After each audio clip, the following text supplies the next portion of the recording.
আমি যদি তোমাকে আমার সাথে বিদেশ নিয়ে যাই, তুমি কি যাবে? কি আর গরু ছাগল আছে? তা অবশ্য নেই, তোমার মতো সরল মনের মানুষের জন্য অনেক ভালো কাজ আছে। আপনি আমার আপনার লোকে কি লেগে নেবেন? কারণ আমি তোমাকে সারাটা জীবন আমার পাশে রাখতে চাই। একটা ছেলে আর একটা মেয়ে কি সারা জীবন এক লোকে থাকতে পারে? কেন থাকতে পারবে না? যদি দুজনের মনে মিল হয় তাহলে থাকতে পারে। কিন্তু ম্যাডাম, আমার কাছে তো টাকা পয়সা খাওয়ারে বিদেশ যাওয়ার লেগে এত টাকা কে দেব? আমি তোমাকে দিব। আপনি দিবেন? টাকাও দিবেন, পাশেও রাখবেন, এর উপরে আপনার লাভটা কি? তোমার মতো একজন ভালো মনের মানুষকে আর একটা জীবন আমি আমার পাশে রাখতে চাই। তোরে করছে এখানে আমি ওনার সাথে গল্প করছি। মন্ডল বাড়ির ভাগ্নি হইয়া রাখালের বাচ্চা রাখালের সাথে ফষ্টি করতেছস? রাখালরা কি মানুষ না? মানুষ ঠিক আছে, কিন্তু সব মানুষের জায়গা এক না। চল আমার সাথে। আমি এখন যাবো না, তুমি যাও। আমি চাই না তোর নামে কোনো কলঙ্ক হোক। চল। আমি বুঝলাম না ভাইয়া, তোমরা তো রুট কেন? আমি আসার সময় মনে হয়েছে তোমরা কত ভালো মানুষ। না কোমল বাসায় গেলে দেখাবো, চল। जिसने पूछा हमसे বাবা, ওকে খবর দাও, ওকে বাড়ি পাঠানোর ব্যবস্থা করো। মান সম্মান সব ধুলে মিশে যাচ্ছে বাবা। আরে খুইলা বল, তোমার আদরের ভাগ্নি তার রাখালের বাচ্চাকে বিদেশে নিয়ে যে বিয়ে করতে চায়। মামা তুমিই বলো, এতে অন্যায় কি আছে?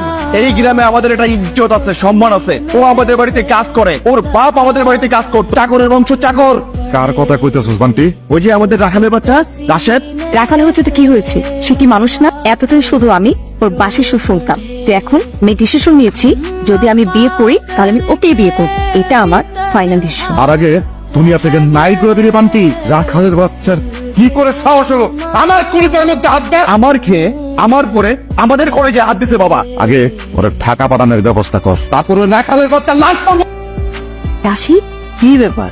এত রাইতে আপনি এই জায়গায় কি করতেছেন? আপনার লোক আমি কই যাবো? স্যারের সাথে দেখা করতে চাও? জীবনটা নাটক সিনেমা না। মানুষ যখন তার জীবনকে নাটক সিনেমার মতো মনে করে, তখন থেকে তার জীবনের দুঃখ শুরু হয়। যা হয়েছে তো হয়েছে, এখন আমরা দুজন কি করব? আপনি একটা বুদ্ধি দিন। আমি জানি না এটা ভালোবাসে কিনা, তো এই সরল মানুষকে আমার জীবনে না পেলে আমি তো বন্ধ হয়ে মারা যাবো। তোমাদের এই সম্পর্কটা তো তোমার মামা মেনে নিবে না। এই মুহূর্তে তোমাদের জন্য আমার সামনে শুধু একটা রাস্তায় খালি আছে। কি রাস্তা? আমাকে বলুন। তোমরা চাইলে পালিয়ে বিয়ে করে নিতে পারো। তাহলে আমরা পালিয়ে গিয়ে বিয়ে করবো।